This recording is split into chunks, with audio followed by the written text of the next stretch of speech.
Hello नमस्कार वंदनकम सत श्री अकाल। आप सभी का स्वागत है आपके अपने ही channel magnet brains IIT JEE NEET पर। मेरा नाम है सत्यम शर्मा और हम कर रहे हैं अपने वेक्टर्स के प्रीवियस ईयर के क्वेश्चंस। इसका पार्ट 1 मैं आपके सामने ला चुका था।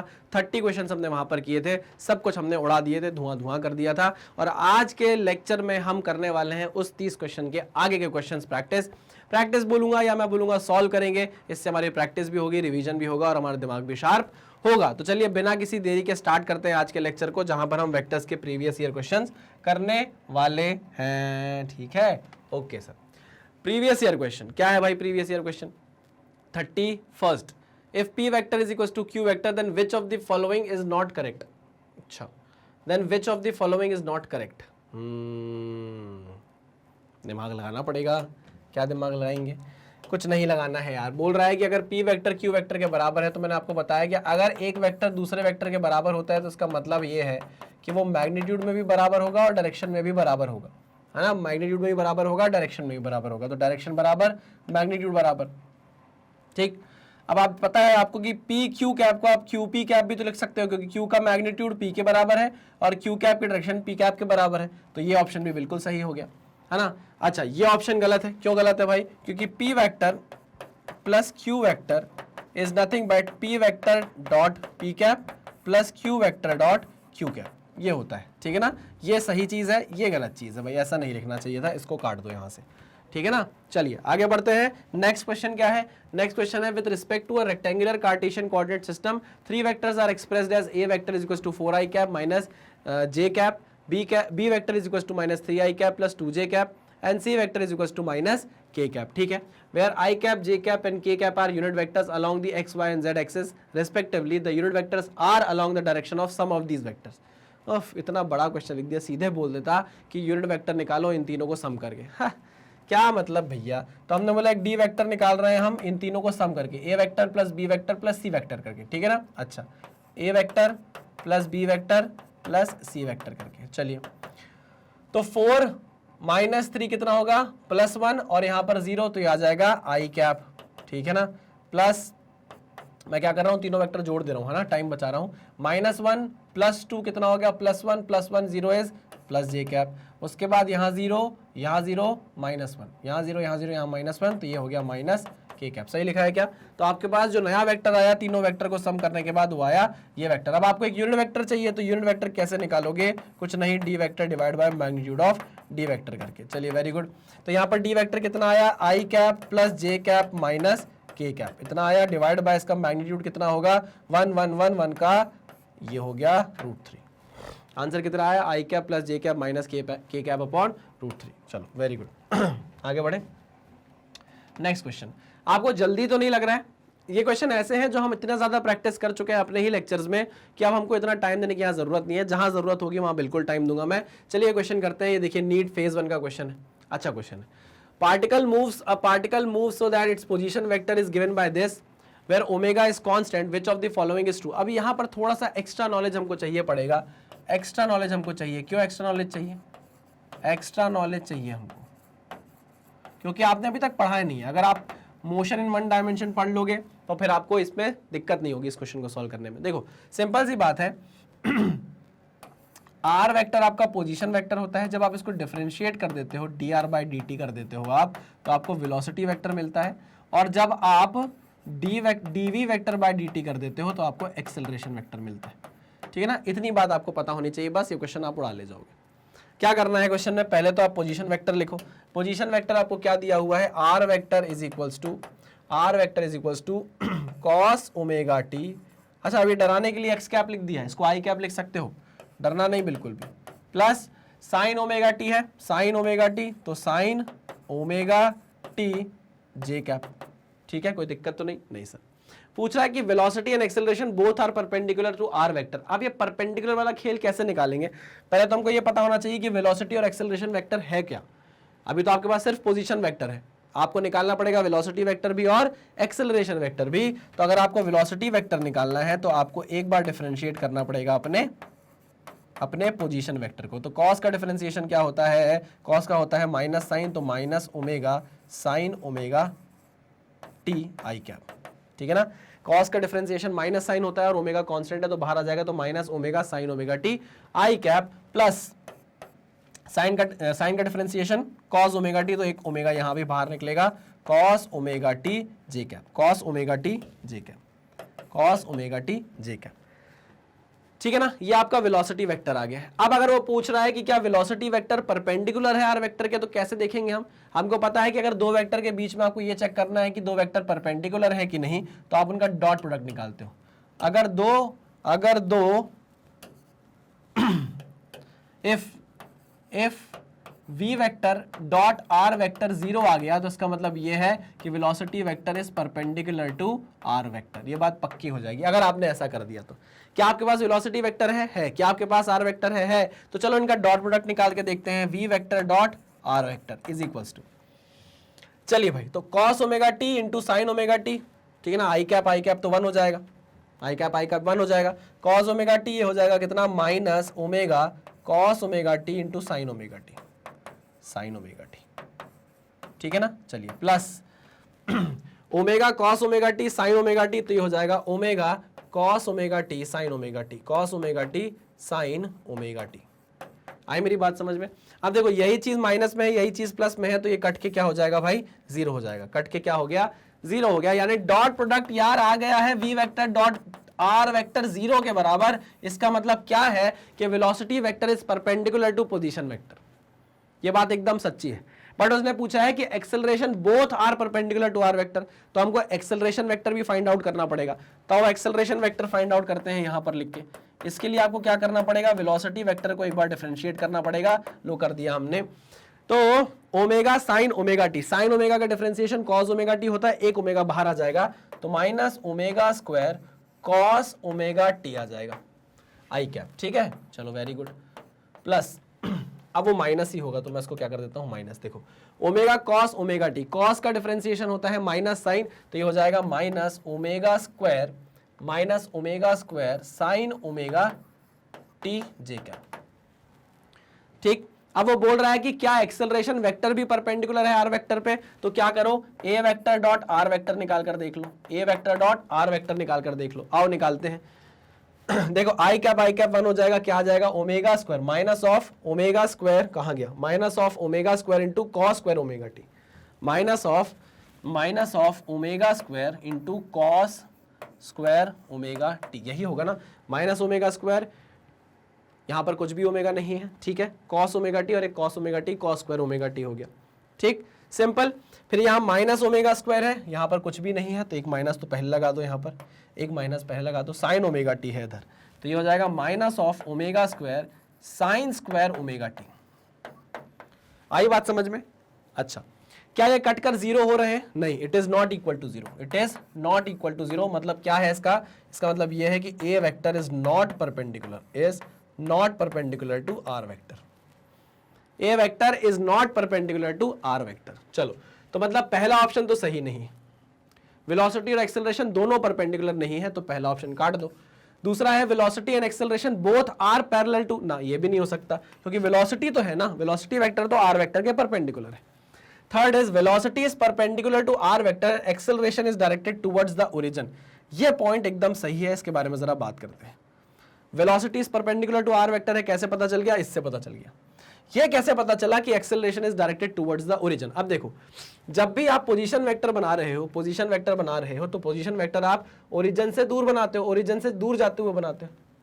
अरे भाई, किसी पॉइंट की पोजीशन आप बनाते हो, अगर देखते हो तो आप ओरिजिन से देखते हो ना, ओरिजिन से पॉइंट तक पहुंचते हो ना, तो आप ओरिजिन से अवे जाते हो पोजीशन वेक्टर बनाने के लिए। ठीक, तो देखिए यहां पर चीजें पॉजिटिव होती है। आई मेरी बात समझ में? अरे यार ऐसे मत समझ रहे हो तो ऐसा समझ लो, ऐसा नहीं समझना तो ऐसा समझो कि पोजीशन वेक्टर बनाने के लिए आप ओरिजिन से दूर जाते हो। इस पॉइंट की अगर आपको पोजीशन देखनी है तो आप ओरिजिन से भागते पोजीशन तक जाओगे, ठीक है ना, तो आप ओरिजिन से दूर भागते हो पोजीशन वेक्टर बनाने के लिए। लेकिन यहां पर जब आपने एक्सेलरेशन वेक्टर बनाया, कहां गया एक्सेलरेशन वेक्टर, ये आपने जब बनाया तो यहां पर सारी वैल्यू नेगेटिव आ रही, देखो नेगेटिव आ रही। इसका क्या मतलब है कि यह पोजीशन वेक्टर के अपोजिट है। क्या है ये? पोजीशन वेक्टर के अपोजिट है। इस चीज को मैं यहां पर आपको बता देता हूं। कहां गया? अरे अरे अरे, बड़े बड़े सपने देखे, बड़े बड़े, बड़ा ना कुछ भी करना पड़े, बुझी बुझी सी रंगत जिसकी उड़ी उड़ी खुशबू, SIDHU नाम है सिद्धू। क्या है भाई?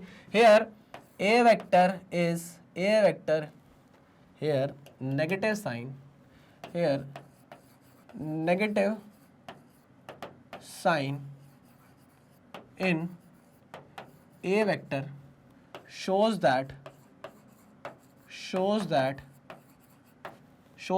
acceleration is directed towards origin,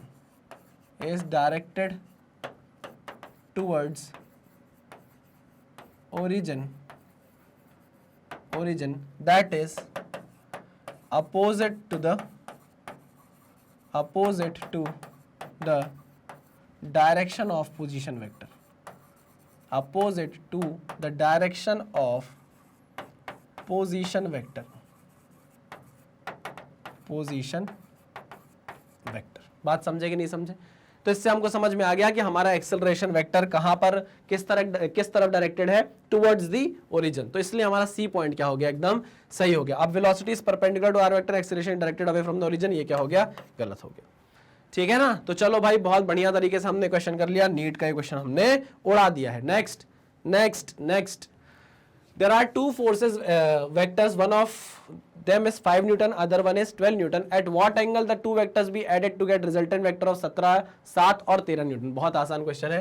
एक वेक्टर है 5 न्यूटन का, एक वेक्टर है 12 न्यूटन का, उनको रिजल्टेंट चाहिए, एक बार रिजल्टेंट चाहिए है 17, एक बार रिजल्टेंट चाहिए है 7, एक बार रिजल्टेंट चाहिए है 13, एक बार 17, एक बार 7, एक बार 13, 17, 7, 13। अच्छा देखो, एंगल का ध्यान रखना। आप जानते हो कि रिजल्टेंट की मैक्सिमम वैल्यू कब होगी? रिजल्टेंट की मैक्सिमम वैल्यू तब होती है जब ए वेक्टर का मैग्नीट्यूड प्लस बी वेक्टर का मैग्नीट्यूड आपका आता है ना? ये कब होता है? जब थीटा की वैल्यू क्या होती है भाई? जब थीटा की वैल्यू क्या होती है? 0 होती है। अरे भूल गए क्या? जब थीटा की वैल्यू 0 होती है। ओहो, रिजल्टेंट वेक्टर का मैग्नीट्यूड निकालने का फॉर्मूला है हमारे पास a का स्क्वायर प्लस b का square plus 2ab cos theta. अगर cos थीटा यहाँ 1 हो गया, थीटा की वैल्यू 0 हो गई, तो ये क्या हो जाएगा? मुझे बताओ। अगर एक थीटा की वैल्यू 0 हो गई तो cos थीटा की वैल्यू 1 हो जाएगी, है ना? उल्टा बोल दिया था क्या मैंने? अगर थीटा की वैल्यू क्या हो गई? 0 हो गई, तो cos थीटा की वैल्यू 1 हो जाएगी। तो यहाँ पर r की मैक्सिमम वैल्यू आएगी, याद करो, है ना? जब थीटा की वैल्यू 0 हो जाएगी तो r की मैक्सिमम वैल्यू आएगी a प्लस बी के बराबर। याद आया, है ना? अब आप देखो, a वेक्टर है 5, b वेक्टर है 12, एक रिजल्टेंट चाहिए आपको 17। क्या ये मैक्सिमम वैल्यू नहीं है? 12 और 5 17, 12 और 5 17, मतलब यहां पर आपको रिजल्टेंट की मैक्सिमम वैल्यू मिल रही है। यहां पर आपको रिजल्टेंट की मैक्सिमम वैल्यू मिल रही है। इसका मतलब यह है कि थीटा की वैल्यू यहां 0 डिग्री है। सिमिलरली आपको रिजल्टेंट की मिनिमम वैल्यू कितनी मिल सकती है भैया? वो मिलती है आपको ए वेक्टर का मैग्नीट्यूड माइनस बी वेक्टर का मैग्नीट्यूड, है ना? अब ये पूरी वैल्यू मैग्नीट्यूड में पॉजिटिव ही आनी चाहिए। ऐसा नहीं कि भैया ए छोटा हो गया तो नेगेटिव में हमने लिख दिया, क्योंकि आप मैग्नीट्यूड निकाल रहे हो, वैल्यू पॉजिटिव ही आएगी। ठीक है सर। तो यहाँ पर आप मुझे बताइए कि अगर एक वेक्टर 5 है, दूसरा वेक्टर 12 है, तो बताओ इसकी मिनिमम वैल्यू कितनी होगी? तो आप 12 माइनस 5 करना, 5 माइनस 12 मत करना, क्योंकि रिजल्टेंट आपको पॉजिटिव ही चाहिए होता है। रिजल्टेंट का मैग्नीट्यूड कभी नेगेटिव नहीं आ सकता। ठीक है, तो 12 माइनस 5 कितना हो गया? 7 न्यूटन हो गया। ठीक, तो अगर 7 वैल्यू यहां पर आ रही है तो इसका मतलब है कि आपने मिनिमम वैल्यू निकाली है, मिनिमम मैग्नीट्यूड निकाला है रिजल्टेंट का। और ऐसा कब होता है? ऐसा तब होता है जब थीटा की वैल्यू 180 डिग्री होती है। यहां आप थीटा 180 रखना, माइनस आ जाएगा। ठीक है, तो यहां पर आ गया थीटा की वैल्यू 180 डिग्री। ठीक है ना? अब आप देखो इन चारों ऑप्शन में से कौन सा ऑप्शन सही है? पहला ऑप्शन सही है, 0, 180 एंड 90। अब 90 भी करके देख लो। अगर आप 90 करके देखो, यहाँ 90 करोगे तो cos 90 0, a square plus B square हो जाएगा रूट के अंदर। रिजल्टेंट कितना हो जाएगा? a square plus B square. अब देखो a की वैल्यू 5 है, तो 5 का स्क्वायर यहाँ करके दिखा दूं क्या? जब थीटा की वैल्यू 90 डिग्री है तो रिजल्टेंट कितना आएगा? जरा देखते रहना, देखिएगा आप लोग, है ना? 5 का स्क्वायर प्लस 12 का स्क्वायर प्लस 0 कितना होगा? 25 प्लस 144, 144 इसको रूट में डाला, ये कितना हो जाएगा? रूट 169, यानी कि वैल्यू आ जाएगी 30। ये देखो, तो यहाँ थीटा की वैल्यू कितनी है? 90 डिग्री। क्लियर? बढ़िया। बहुत सही सर, बहुत सही। नेक्स्ट क्वेश्चन, ये क्वेश्चन किस पे आया था भाई? ये क्वेश्चन आया है एम्स में भाई हमारे, है ना। चलो भाई question 35, if a vector is equal to 4i cap minus 3j cap and B vector is equal to 6i cap plus 8j cap, then magnitude and direction of a vector plus B vector will be. ये तो बड़ा आसान सा question है। ए vector plus B vector अगर आप करोगे तो आपको रिजल्टेंट वेक्टर मिलेगा, और वो रिजल्टेंट वेक्टर कितना होगा? ए प्लस बी बराबर करो 6 और 4 10i कैप, 10i कैप, और 8 में से 3 गए तो प्लस 5j कैप आ गया। ये आपका क्या है भाई? आर एक्स कंपोनेंट है और ये आपका आर वाई कंपोनेंट है। तो अगर आपको टेन थीटा निकालना है, क्या निकालना है? डायरेक्शन पूछा है ना, हाँ। टेन थीटा अगर आपको निकालना है तो R Y by R X कर दो, सटासट R Y by R X कर दो, यानी कि 5/10 कर दो, ठीक है ना। तो आपका थीटा कितना आ जाएगा? tan इनवर्स 1/2, tan इनवर्स 1/2 आ जाएगा कि नहीं? ये आ गया tan इनवर्स 1/2। ऑप्शन सही है आपका बी वाला। नहीं देखो ना, और कोई ऑप्शन है क्या सही? नहीं, यही ऑप्शन सही है। मैग्नीट्यूड निकालना है तो मैग्नीट्यूड निकाल लो आप। आर वेक्टर का मैग्नीट्यूड अगर निकालना है तो मैग्नीट्यूड निकाल लो 10 का स्क्वायर प्लस 5 का स्क्वायर, ये हो जाएगा कितना? 100 प्लस 25 यानी कि 125 का रूट। अरे हाँ कि ना? हाँ सर। इसको आप कैसे लिख सकते हो? इसको आप लिख सकते हो 5 × 5 × 5, यानी कि एक 5 बाहर निकल जाएगा और रूट के अंदर दूसरा 5 बच जाएगा। आंसर आ गया बी। ठीक है, नेक्स्ट पे चले।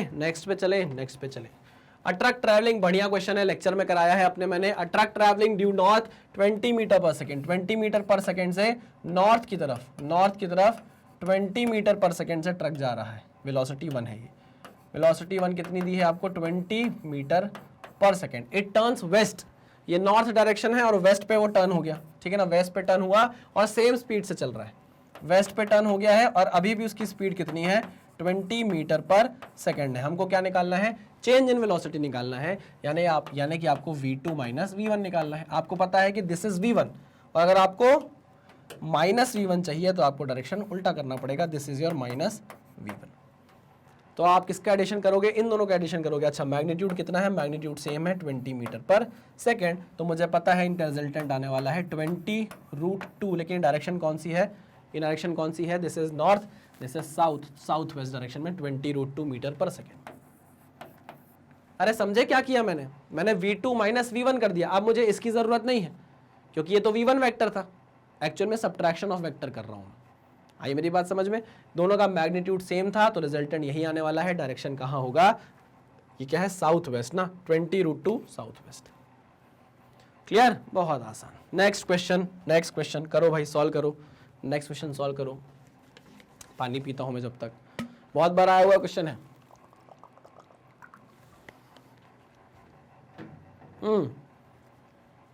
बहुत बार आया क्वेश्चन है। क्या मैंने प्रैक्टिस भी कराई है? हाँ सर, बिल्कुल कराई है। क्वेश्चन आपने देखा भी होगा। If the sum of 2 unit vector is a unit vector, एक यूनिट वेक्टर है ये, एक यूनिट वेक्टर है ये, और एक यूनिट वेक्टर है ये, ठीक, ये सम है, ठीक है ना। इसने बोला है कि आप एक यूनिट वेक्टर को दूसरे यूनिट वेक्टर में जोड़ो तो उसका जो सम आता है ना, वो भी एक यूनिट वेक्टर आता है, ठीक है। ओके, तो A vector plus B vector is equal to C vector ऐसा मान लेना, या रिजल्टेंट वेक्टर मान लेना। अगर मैं इसका रिजल्टेंट निकालना चाहूं, ध्यान से देखना, एक सेकेंड, हाँ, आगे क्या बोला है? If the sum of 2 unit vector is a unit vector लिख लिया हमने, then magnitude of the difference, चलिए, तो मैग्नीट्यूड ऑफ द डिफरेंस होता है n vector minus n2 vector is equals to difference का वेक्टर। क्या ये यूनिट वेक्टर ही होगा? हमें नहीं पता। अरे समझ रहे हो कि नहीं समझ रहे हो? देखो, मैं अभी आपको पता चलेगा कि आप कहाँ फंसते। देखिए, सिंपल सी बात है, थोड़ा पीछे चलते हैं और फिर से समझते हैं इस क्वेश्चन को।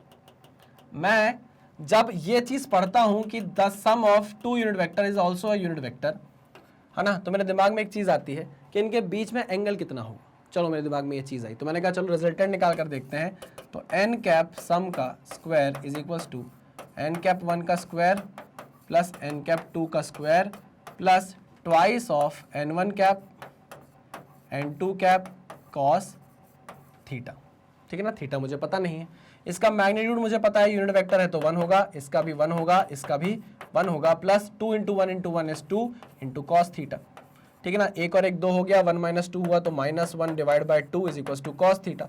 अब cos theta is equal to -1/2 है, कॉस थीटा की वैल्यू -1/2 है, यानी कि आप कॉस थीटा की वैल्यू -1/2 कब बोल सकते हो, जब थीटा 120 डिग्री हो, तभी तो कॉस नेगेटिव होगा सेकंड क्वाड्रेंट में जाके। अरे देखो ना, कॉस 120 को आप कैसे लिख सकते हो, 90 प्लस 30 लिख सकते हो, बिल्कुल सर।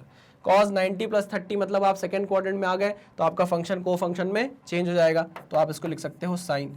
लेकिन सेकंड क्वाड्रेंट में तो कॉस नेगेटिव होता है तो आपको एक माइनस लगाना पड़ेगा और ये हो जाएगा माइनस साइन 30 के बराबर। समझ रहे हो कि नहीं? हाँ सर, तो ये हो गया -1/2। तो आप यही देखिए कि कॉस की वैल्यू, कॉस थीटा की वैल्यू -1/2 कब होती है, जब थीटा 120 डिग्री होता है। ठीक है ना, इतनी बातें तो आपको पता होंगी। तो हम बोल सकते हैं कि theta is equal to 120 degree 120 degree. अब यहां पर वो पूछ रहा है magnitude of the difference, magnitude of the difference यानी कि n1 cap minus n2 cap is equal to तीसरा वेक्टर कोई आएगा, कोई तीसरा वेक्टर मैंने n मान लिया डिफरेंस का, कोई तीसरा वेक्टर मैंने डिफरेंस का मान लिया। ध्यान से सुनना, जब मैं इनका मैग्नीट्यूड निकालने जाता हूं तो ये जाता है n1 का कैप का स्क्वायर प्लस n2 के कैप का square minus 2 times of n1 cap n2 cap. अब एंगल तो आ गया cos 120 डिग्री। अच्छा, अगर हमारे पास एंगल नहीं होता तो हम यहाँ पर फंस जाते। अरे फंस जाते कि नहीं फंस जाते, बताओ ना मुझे। मुझे अगर डिफरेंस का मैग्नीट्यूड निकालना होता, देखो इसका तो 1 है, इसका 1 है वैल्यू, इसकी 1 है, इसकी 1 है, मुझे पता थी। लेकिन अगर मेरे पास एंगल नहीं होता तो क्या मैं कभी भी डिफरेंस का मैग्नीट्यूड निकाल पाता? नहीं सर। इसलिए मैंने पहले क्या निकाला, थीटा निकाला। आई मेरी बात समझ में? हाँ सर समझ में आ गई, ठीक है, चलो वेरी गुड। तो यहां पर मैं क्या पुट करता हूं, अब एंगल cos 120 पुट कर देता हूं, है ना। चलिए, तो यहां पर देखिए, अब ये यूनिट वेक्टर नहीं रहा, डिफरेंस कभी, अगर डिफरेंस यूनिट वेक्टर होता, अगर वो ये बोलता कि find the difference of unit vector if it is also a unit vector, तो क्या होता, उसका मैग्नीट्यूड 1 होता। यहां पर तो उसने साफ साफ बोल दिया कि the sum of unit vector is also a unit vector. Sum of unit vector कहां गया, sum of unit vector is also a unit vector, ऐसा बोल दिया उसने। ये क्या है, एक यूनिट वेक्टर है। समझ रहे हो? हाँ सर समझ रहे हैं। तो हम जानते थे कि भैया इसका मैग्नीट्यूड क्या होगा, 1 होगा। लेकिन डिफरेंस के केस में ऐसा नहीं है। डिफरेंस के केस में पूछ रहा है कि आप मैग्नीट्यूड निकाल कर बताओ, तो हम यहाँ पर 1 नहीं लिख सकते उसको, देखिए इसलिए मैंने यहाँ पर कैप नहीं लगाया है। ठीक है ना, चलो भाई, तो हम यहाँ पर निकाल रहे हैं डिफरेंस के वेक्टर का मैग्नीट्यूड। 1 + 1 - 2 टाइम्स ऑफ -1/2 -1/2, तो 2 से 2 कट गया, माइनस माइनस प्लस हो गया, तो ये आ गया 1 + 1 + 1 यानी कि 3। तो डिफरेंस का जो वेक्टर था उसका स्क्वायर इज इक्वल टू 3, तो डिफरेंस का जो वेक्टर है उसका मैग्नीट्यूड आ गया √3। ठीक है ना, तो यही उसने पूछा था कि what will be the magnitude of the difference, तो हमने बता दिया, लो भैया √3। क्लियर है? बहुत सही सर। नेक्स्ट क्वेश्चन, ये क्वेश्चन हम कर चुके हैं, ऐसा क्वेश्चन हमने देखा हुआ है, सेम सिमिलर वैसा क्वेश्चन है, आप पहले भी कर चुके हैं इस क्वेश्चन को, तो इसका आंसर होगा 0.5 न्यूटन। बहुत आसान सा क्वेश्चन है। नेक्स्ट क्वेश्चन करेंगे, बढ़िया क्वेश्चन, बढ़िया question. An object of mass m kg, इसके लिए आपको थोड़ी सी नॉलेज चाहिए पड़ेगी मोमेंटम की यार, है ना, मैं आपको दे दूंगा, टेंशन मत लो। An object of mass m kg with speed of v meter per second strikes a wall at an angle of theta and rebounds at the same speed and same angle. The magnitude of change in momentum of the object. अब देखो, जो momentum होता है m vector, वो होता है mass into velocity, है ना। यहाँ पर आपको चेंज इन मोमेंटम निकालने को बोल रहा है। Change in momentum is final momentum minus initial momentum. ठीक है ना, तो जब आपकी बॉल आ रही है टकराने के लिए, तब उसके पास इनिशियल मोमेंटम है p1, और जब वो टकरा कर चली जा रही है तो उसके पास फाइनल मोमेंटम है p2, है ना। तो हम बोल सकते हैं कि p1 की जो वैल्यू है वो क्या होगी, देखो ध्यान से सुनना। p1 की जो वैल्यू होगी उसके 2 कंपोनेंट हो सकते हैं, एक कंपोनेंट तो ये होगा और एक कंपोनेंट ये होगा। मानते हो कि नहीं मानते इस p1 का, है ना। ओह पेन गिर गया है, पेन गिर गया, एक सेकेंड में पेन उठा लूं। चलिए भाई, हाँ, तो मैं ये बोल रहा था, हम सॉरी, कभी कभी ऐसा हो जाता है। हम पहले ये बोल रहे थे कि जो हमारा मोमेंटम होता है वो होता है m × v। ठीक है, मास तो कांस्टेंट है, वेलोसिटी भी टकराने से पहले जो थी, टकराने के बाद भी वही रहेगी। चलिए, तो मैं बोल सकता हूं इस मोमेंटम के दो कंपोनेंट होंगे, एक होगा P1, ये है साइन थीटा, है ना, और एक होगा P1 कॉस थीटा। समझ गए? Okay sir.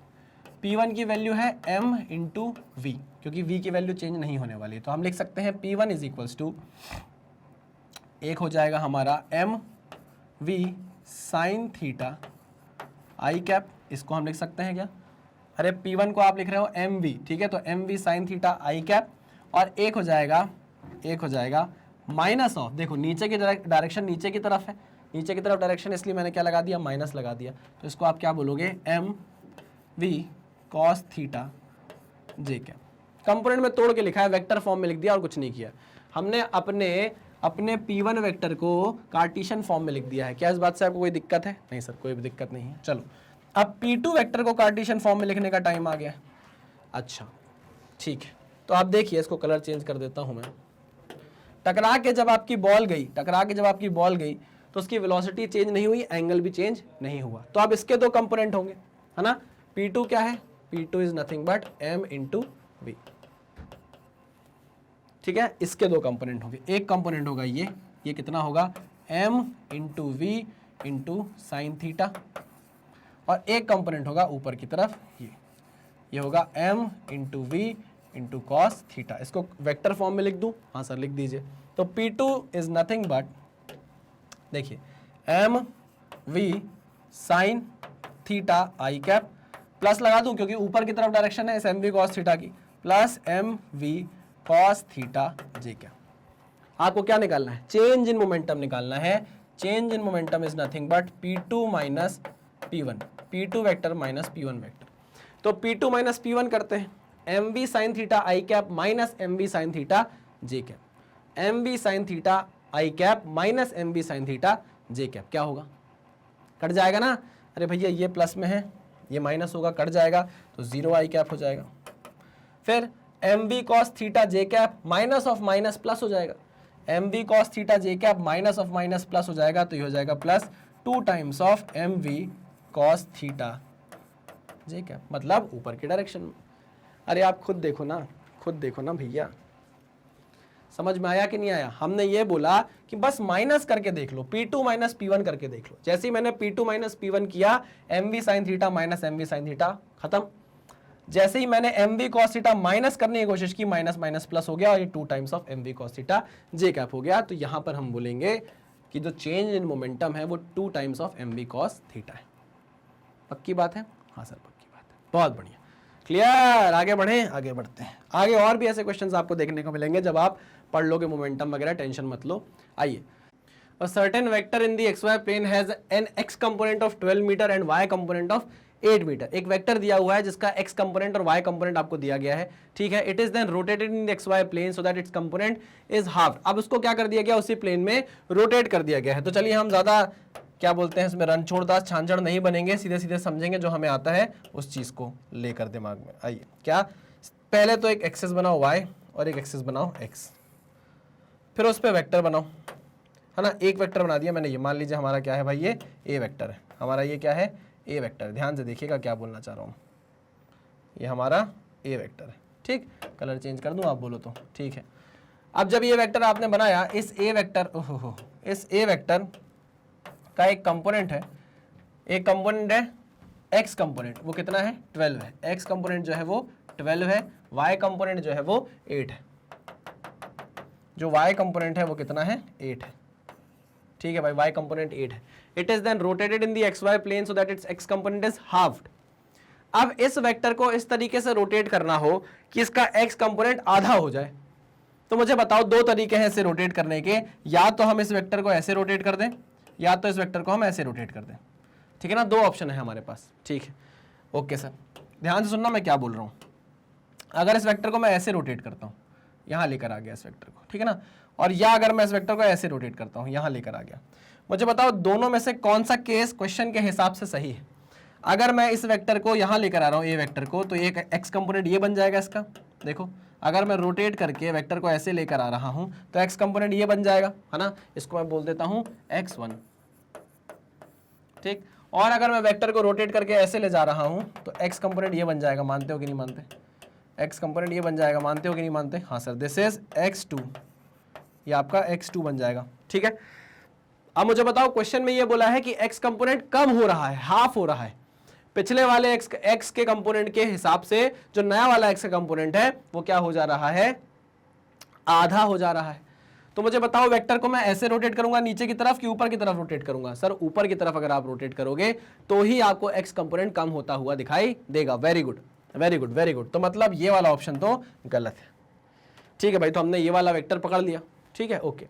मुझे एक बात बताओ, इस वेक्टर की लेंथ जो यहां से यहां थी, ध्यान से सुनना, वेक्टर की लेंथ अगर ये a है वेक्टर का मैग्नीट्यूड, अगर ये a वेक्टर है, उसका मैग्नीट्यूड यहां से यहां तक की लेंथ है, तो अगर मैं इसको रोटेट कर दूं, अगर मैं इस वेक्टर को रोटेट करके यहां ले आऊं, तो क्या इस वेक्टर की लेंथ कम हो जाएगी? क्या इस वेक्टर की लेंथ कम हो जाएगी? क्या मैग्नीट्यूड कम हो जाएगा? क्या नहीं, डायरेक्शन भले ही चेंज होगी, लेकिन क्या वेक्टर का मैग्नीट्यूड चेंज हो गया, लेंथ चेंज हो गई क्या? नहीं सर, लेंथ चेंज नहीं हुई। तो मेरी बात ध्यान से सुनना कि जब हमने अपने वेक्टर को रोटेट किया तो वेक्टर का मैग्नीट्यूड चेंज नहीं हुआ है, भले ही कंपोनेंट चेंज हो गए हो। कंपोनेंट क्यों चेंज हुए? क्योंकि थीटा चेंज हो गया। पहले थीटा ये था, अब थीटा ये हो गया। समझ रहे हो कि नहीं? तो कंपोनेंट चेंज हो सकते हैं लेकिन मैग्नीट्यूड चेंज नहीं होगा वेक्टर का। एक क्वेश्चन हमने किया भी है, एक क्वेश्चन ऐसा ही हमने अभी पीछे किया भी था। ठीक है, ओके सर। तो इसका मतलब ये है, अगर मान लो इसकी वेक्टर की डायरेक्शन चेंज हो गई, मतलब ये थोड़ी दूसरे थीटा पर चला गया, तो मैं इसको ए डैश वेक्टर बोल सकता हूं क्या? हाँ सर, बोल सकते हो। क्या बोल सकते हो? ए डैश वेक्टर बोल सकते हो। तो ये मेरा ए डैश वेक्टर हो गया। ठीक, लेकिन एक चीज आपने अभी अभी सीखी कि ए डैश वेक्टर का जो मैग्नीट्यूड है वो ए वेक्टर के मैग्नीट्यूड ही के बराबर ही रहने वाला है। अच्छा, ए वेक्टर का मैग्नीट्यूड कितना था? 12 का स्क्वायर प्लस 8 का स्क्वायर। ए वेक्टर का जो मैग्नीट्यूड होगा वो कितना होगा? 12 का स्क्वायर प्लस 8 का स्क्वायर। 12 का स्क्वायर प्लस 8 का स्क्वायर, ये कितना होगा? 144 प्लस 64, रूट के अंदर कितना हो जाएगा? ये 140 और 60, 200 और 4 4 8, 208, तो 208, ये कितना हो गया? रूट 208 हो गया। ए वेक्टर का मैग्नीट्यूड कितना आ गया? रूट 208। अच्छा, मतलब ए डैश वेक्टर का मैग्नीट्यूड भी कितना होगा? रूट 208। ठीक है सर, तो ए डैश वेक्टर का magnitude is nothing but under root 208। अच्छा, ए डैश वेक्टर का मैग्नीट्यूड क्या होगा? ए डैश वेक्टर का मैग्नीट्यूड क्या होगा? तो आप देखिए कि यहां से यहां तक जो वैल्यू आई है एक्स कंपोनेंट की, वो कितनी आ गई है? 12/2, आधी हो गई है ना, आधी हो गई है ना। मतलब एक्स कंपोनेंट कितना हो गया है? 6 हो गया है। Very good. तो हम इसका मैग्नीट्यूड लिख सकते हैं 6 का स्क्वायर प्लस, पूछा क्या है हमसे? वाई कंपोनेंट पूछा है ना, तो वाई का square is equal to under root 208। ठीक है, ओके सर। तो यहां पर अगर मैं स्क्वायर रूट हटा दूं स्क्वायरिंग करके, तो बचेगा Y square is equal to 208 minus 36। मानते हो कि नहीं मानते? हाँ सर, बिल्कुल मानते हैं। ठीक है, ओके। 208 में से 36 अगर गए, तो 8 में से 36 अगर गए, कितना बचा? वो 170। 8 में से 6 गए, 2 बचा। 10 में से 3 गए, 7 बचा, है ना, 1, 172। कितना बचा? 172। तो y कितना आ गया? रूट 172। अब आप ऑप्शन चेक करो भाई, 14, 13, 10, 2। हमको पता है कि जो 13 का स्क्वायर होता है वो 169 होता है, 13 का स्क्वायर 169 होता है, और 14 का स्क्वायर 196 होता है। 14 का स्क्वायर 196 होता है, तो 14 तो आंसर नहीं हो सकता। तो 13 से थोड़ा सा ज्यादा वैल्यू ही आंसर होगी, तो आंसर क्या हो जाएगा? 13.11। आंसर क्या हो गया? 13.11। क्लियर है? बहुत बढ़िया, बहुत ही अच्छा क्वेश्चन था। आगे बढ़ते हैं, next question. 2 forces of 10 Newton and 8 Newton act upon a body. The resultant force on the body has maximum value. Maximum value कितनी होगी? 2 फोर्सेस एक्ट कर रहे हैं 12 और 8 न्यूटन के, तो उसमें मैक्सिमम वैल्यू कितनी हो सकती है? 20 न्यूटन। अब क्यों हो सकती है? क्यों हो सकती है? याद करो, क्यों हो सकती है? जब थीटा 0 हो जाएगा तो रिजल्टेंट मैक्सिमम हो जाएगा, और उसकी वैल्यू कितनी हो जाएगी? ए का मैग्नीट्यूड प्लस बी का मैग्नीट्यूड। चलिए, वेरी गुड, आगे बढ़ते हैं। Next, a particle is moving such that its position coordinate are, ये 2 metre 3 metre at t is equal to 0, 6 metre 7 metre at t is equal to 2 seconds, 13 metre 14 metre at time is equal to 5 second. Average velocity vector आपको निकालना है 0 से 5 second में। अब इसके लिए थोड़ा सा आपको नॉलेज चाहिए, जिन बच्चों को नहीं पता है मैं उनके लिए बता देता हूं कि जो एवरेज वेलोसिटी वाला कंसेप्ट है ना, एवरेज वेलोसिटी का कंसेप्ट जो होता है वो होता है total displacement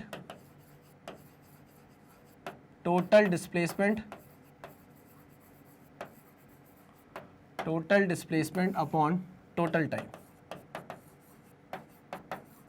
total displacement upon total time. अब देखिए t इज इक्वल टू 0 में आपके कोऑर्डिनेट्स थे 2 metre 3 metre, t is equal to 2 second पे 6 मीटर 7 मीटर हो गए, और t is equal to 5 second पे 13 मीटर 14 मीटर हो गए। तो वो पूछ रहा है एवरेज वेलोसिटी बताओ कितनी है, तो टोटल डिस्प्लेसमेंट हमको निकालना है, टोटल डिस्प्लेसमेंट हमको निकालना है। चलिए तो हम पहला पोजीशन वेक्टर लिखते हैं r1 वेक्टर, r1 वेक्टर कितना है भाई 2i cap plus 3j cap, पहला पोजीशन वेक्टर हमने लिख लिया, ठीक है ना। दूसरा पोजीशन वेक्टर हम लिखते हैं जब टाइम बढ़ गया है 2 सेकंड पर हम देख रहे हैं, तो वो कितना हो गया 6i cap plus 7j cap, okay. फिर हम r3 वेक्टर देख रहे हैं, r3 वेक्टर कितना है 13i cap plus 14j cap, 13i cap plus 14j cap. Total displacement अगर आपको निकालना है और वो पूछ रहा है कि एवरेज वेलोसिटी निकालो, तो एवरेज वेलोसिटी के लिए हमको टोटल डिस्प्लेसमेंट चाहिए।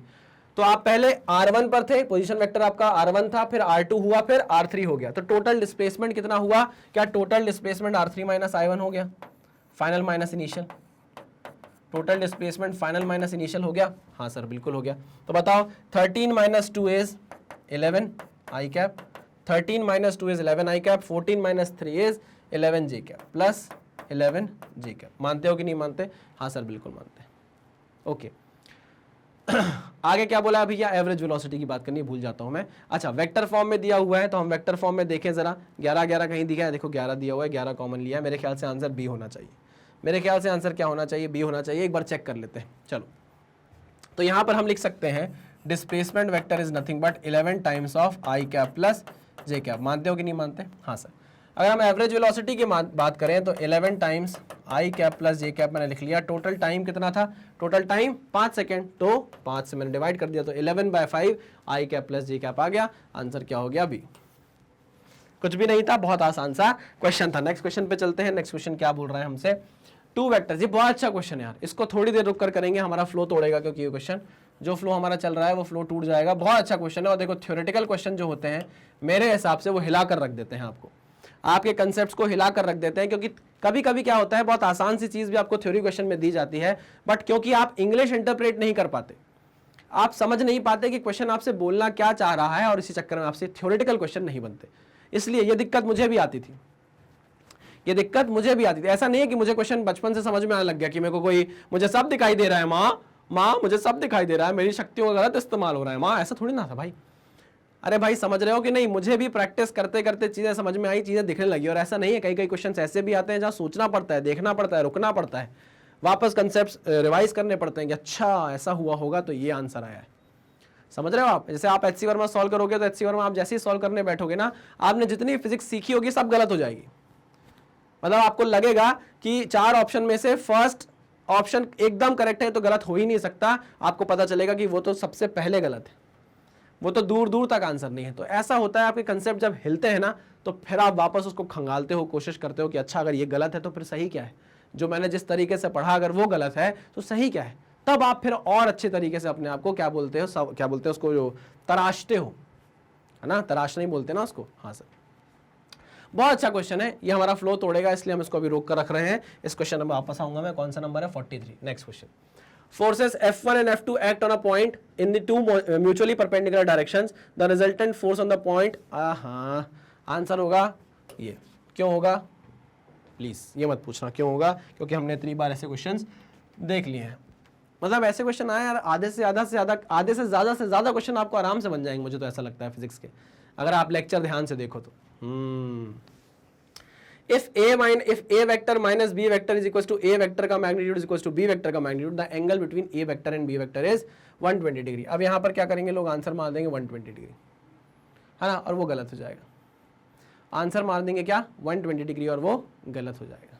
ऐसा नहीं करना है, ऐसा नहीं करना है, ठीक है ना। इसको सॉल्व करके देखेंगे, है ना, फिर आप इसको याद करोगे एज अ फॉर्मूला, हमेशा के लिए इसको क्या कर लोगे, याद कर लोगे। अच्छा, A vector minus B vector का जो मैग्नीट्यूड है, मैं मान ले रहा हूं कि वो ए वेक्टर के मैग्नीट्यूड के बराबर है। अच्छा, A vector minus B vector का जो मैग्नीट्यूड होगा,